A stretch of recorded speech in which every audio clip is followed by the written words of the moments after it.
السلام عليكم ورحمة الله وبركاته.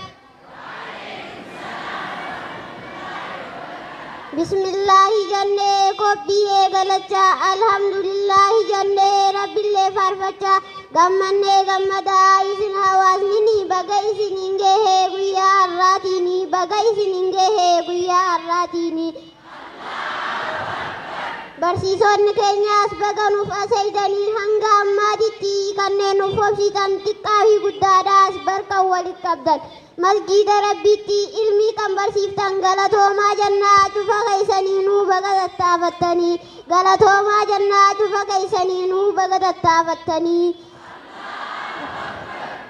qophiin xiyyaataarraa waa'ee sunnaadhaati sunnaadha jechuun barsiin laaftuudhaati waan yoo isii dhiiftee sittiin qixaatamneeti yoo isii daleedees miindaa irraan dhabneeti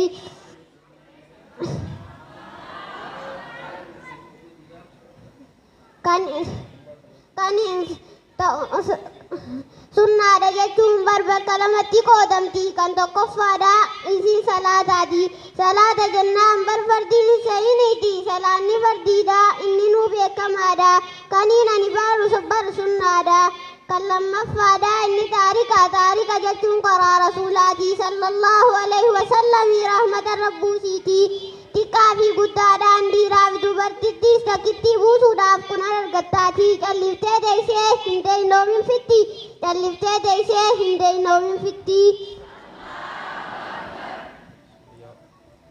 وإن قال قائل يوجان تقوجي خنر دابتي أسيل فاكي مالي حكمي سنة جئي سوالي ندي بستافر أكنا جتتي مالي حكمي سنة دا جئي سوالي ندي بستافر أكنا جتتي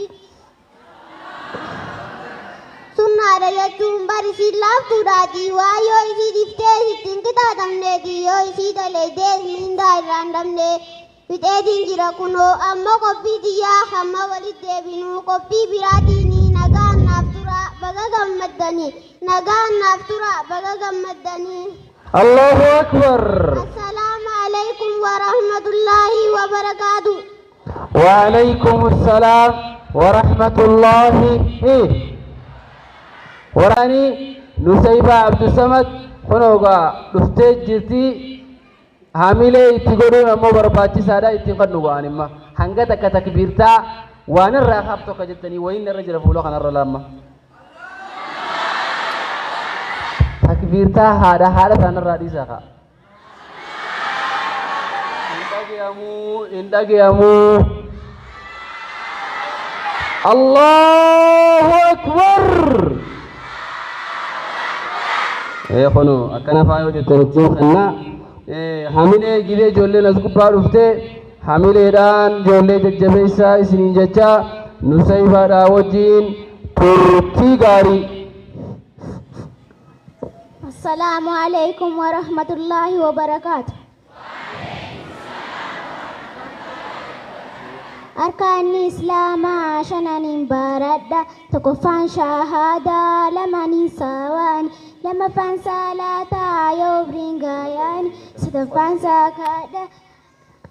sadaffaan sagaadhaa wajiba beekaani afraffaan soomanaa buti soddommaani shanaffaan hajjiidhaa hanga dandayaani ulagaa kanneeni islaama tahaani arkaanni islaamaa hamboru wajjaabe shahadaa lamaanis adan babbaaranne kan dura allaha barmootichaa keenya ha'umeenuu tolchee mushaafiyaa keenya dura qurashiin diddee amantiin naabiiti nutin feenuu jaattee diinaan islaamaati taariku salaasalani dabre asoo dhaabbattu magala maa qoodessitaa of balleessitaa rabbiin kan si dhiisuu taha yoo inni lolee eenyu alaafii taha kana manduraa kana kaqaru zabana nabii ambiya teessee muginii teessee rafini itti leenjisi nafsiyya bannoonni ifaa akka aduu kaanisan beeknes habaru afaanuma keenya barree barsiifnaa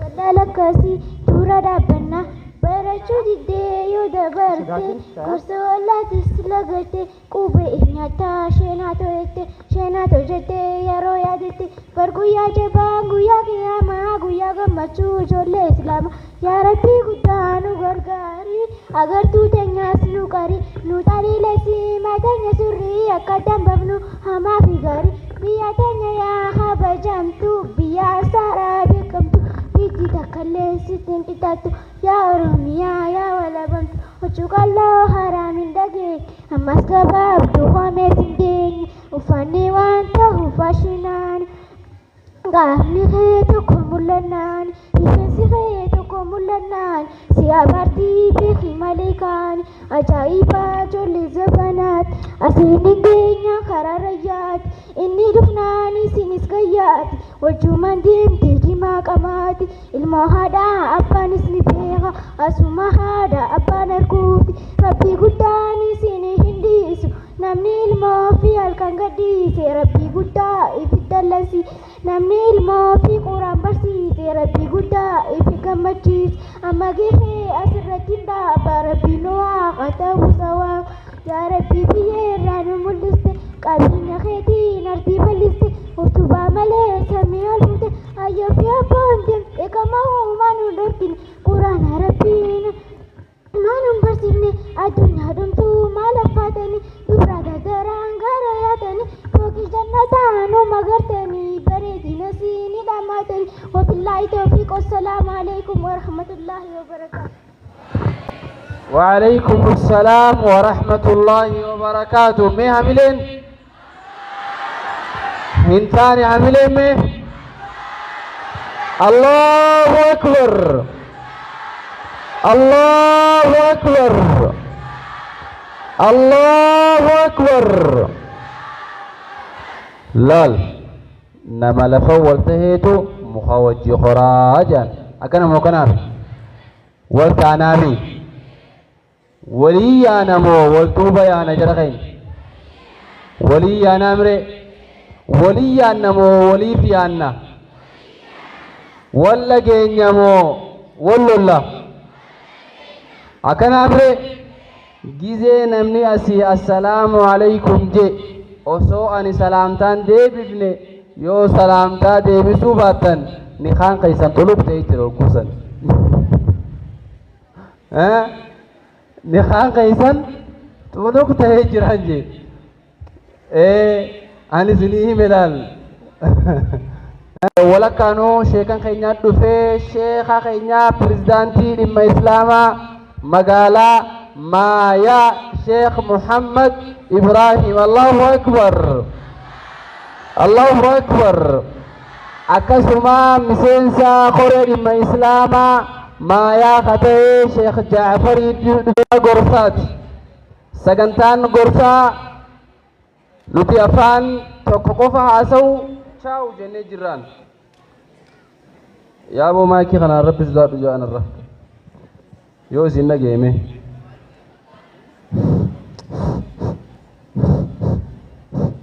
أيوة سجنتان نتي أفان تكوكوفان هاسو مال جنة جرا مال جنة جر شاو جنة جرو أفان تكوكوفا بيخو شاو جنة جرا نوتي مالتي لانجوي جرا دلوني خين دلوتا أفان هدون هاسو دلوتا أفان هدون نمغور سوتهوزا أستي كابتماني سنگر سيفنا جاء أنصار الديني نتي أفان عربا ديسي أفان عربا تينو عربا غرسو يانا جانيبر ندن دي أمو هندن ديان أنصار الدين عربا غرسو ندن دي أمو هندن ديسو وجل الله غرسا أفان عرباتين أبوليتي تينيا رحمة محمد بكتنا دياتي أفان عربا يرو ور الجزيرة دفمو warruma eeysaa dhufe akka isin nun jettanitti afaan arabaatiin dhiyeessinaa namni asitti dhufee sagantaa afaan arabaa nuu dhiyeessu obboleettii teenyaa Sumayyaa Saafii bakka jirturraa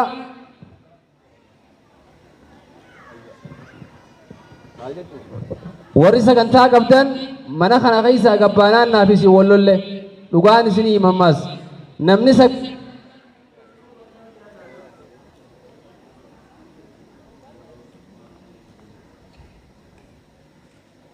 hayyee afaan arabaa kijuu zaban kana anilleen sila kanumaan jabaati afama tokko na goggodhanii jiranii mee warri afaan arabaa kun boodarraan dhufee hafuuratti kuta mee warra afaan ingiliffaa tokko na dura dhiheeysaa jaaga. Our honorable guests and our sisters and brothers, we are here to celebrate the Ansaruddin congratulations of 2024.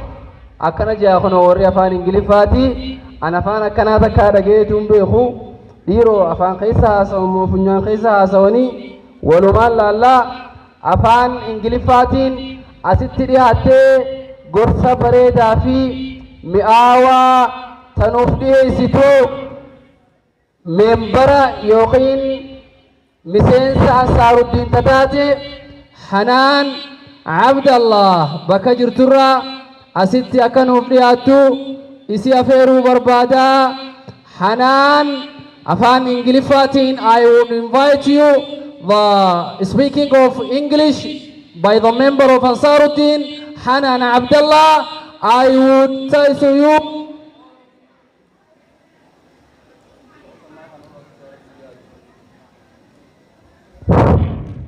Hanaan Abdallah asit dhuftee jirti afaan ingiliffaatiin gorsa addaa nuuf godhuu deemti. Dr. Zakirii dhufee moo akka isin jettanitti Hanaanii wajjin turtii gaarii. Bismillah. Assalatu wassalamu ala Rasulillah sallallahu alayhi wa sallam. My lovely brothers and sisters, first of all, peace be upon you. Assalamu alaikum wa rahmatullahi ta'ala wa barakatuh. First of all, congratulations my sisters, and today I'm here to remember you something about mother in Islam, and let's see together. What's mother and who is your mother? Have you ever thought about it? Your mother is the one who births to you. But more important than that, your mother is the one who chosen by Allah. Neither did she ask what she have particular child that known as you. Nor did you ask that you have a particular mother known as her. That the final detail was chosen by Allah and Allah alone. So bear that in mind. You are a human being, and you may think you are very intelligent, you are very, very beautiful, you have earned a lot, and you have achieved a lot, and you are powerful, and you are different. You don't realize part of your talent, your talent and your taste that Allah chosen for you. That's your mothers and father, primarily your mother. Because the Prophet Muhammad sallallahu alayhi wa sallam, sallu ala Rasulillah, peace be upon him, has told us 3 times more about the mother than the father. When it comes to the kindness and the goodness of the compassion and so on. As the Prophet says, sallallahu alayhi wa sallam, sallu ala Rasulillah, says to this man, as reported by Bukhari Muslim, when he came to him and asked, Ya Rasulallah, man ahaqqu nasi bihusn sahbati, which of all people the best intended to me kindness, treatment, and good compassion from me. ثم قال رسول الله صلى الله عليه وسلم قال أمك. What he says your mother. And the person asked again, who next to my mother? And he said, your mother, your mother, your mother 3 times. Then the person asked, who next to my mother? And he answered as the first, your father. In another hadith, قال رسول الله صلى الله عليه وسلم صلوا على رسول الله أي الأعمال أحب إلى الله تعالى. Which of the work is best in front of Allah subhanahu wa ta'ala?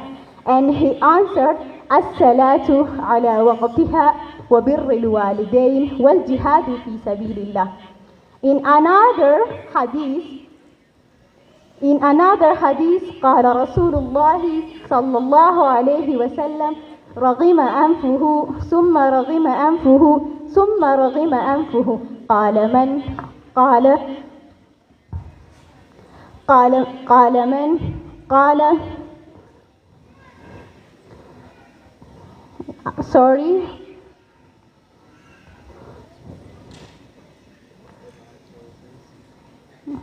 The Prophet Muhammad sallallahu alayhi wa sallam says, رضا الله في رضا الوالد وسقط الله في سقط الوالد. This means happiness of Allah is in the happiness of parents and the anger of Allah is in the anger of the parent. قال رسول الله صلى الله عليه وسلم in another hadith رغم أنفه ثم رغم أنفه ثم رغم أنفه قال من يا رسول الله قال من أدرك والديه عند الكبر أحدهما أو كلاهما فلم يدخل الجنة. We learn from this hadith that is the greatest level of respect and love, that we must respect our mother. The Prophet sallallahu alaihi wasallam inspired us to treat our mom with love and respect.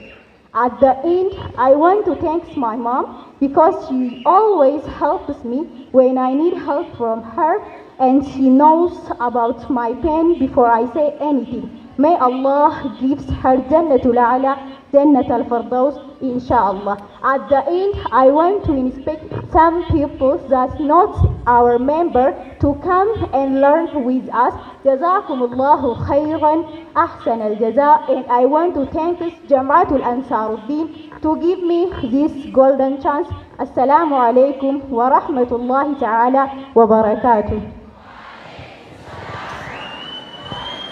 Maljatan Allahu Akbar Allahu Akbar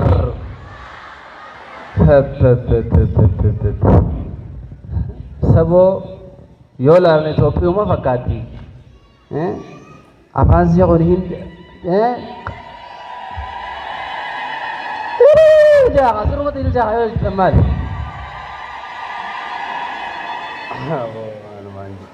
haya agar tani ma Ansaruddin kana magogoto an ingilifan len be khubete ammo ingilifan yo kaisina asoyte kanate asawan nanu magal akaisina asoyte kanaka nanu magala yo ammo ingilifa kaynya kanu tibenu san brother sister father qofate sanangalwan sanifu onoga mashallah Ansaruddin jolle jajjabdu afaan hundaan haasa'uu dandeessu mucaan tuni dhugaa rabbi isinitti himuudhaaf ani barreessee harkan keenye namni tokko namni barreessee harka kaa'in jiru jechuudha isiin ifiifuu barattuu yuunivarsiitiiti mataa isiitiif qophooytee afaan ingilishii perfect language kajaaniin kanaan bakka tana dhaabbattee dhiiroo Dr. Zaakirii dhufe moo intala Dr. Zaakirii dhufe moo amma namni gariin faan maal jedhanii beektaa dhiiroo isiin tunii fi Dr. Zaakir maal walii tahanii jenne amma namni gariin jee bar isii fi Dr. Zaakirii maal walii tahanii duruu jee namni gariin amma anuu dhiiroo amma kanaan qorachuu deema maashaallah haala kanaan sagantaa bareedduu tana nuuf dhiyeessuu isiitiif thank you galatoomii yennaani silaa ugaa afaan nuti beeknu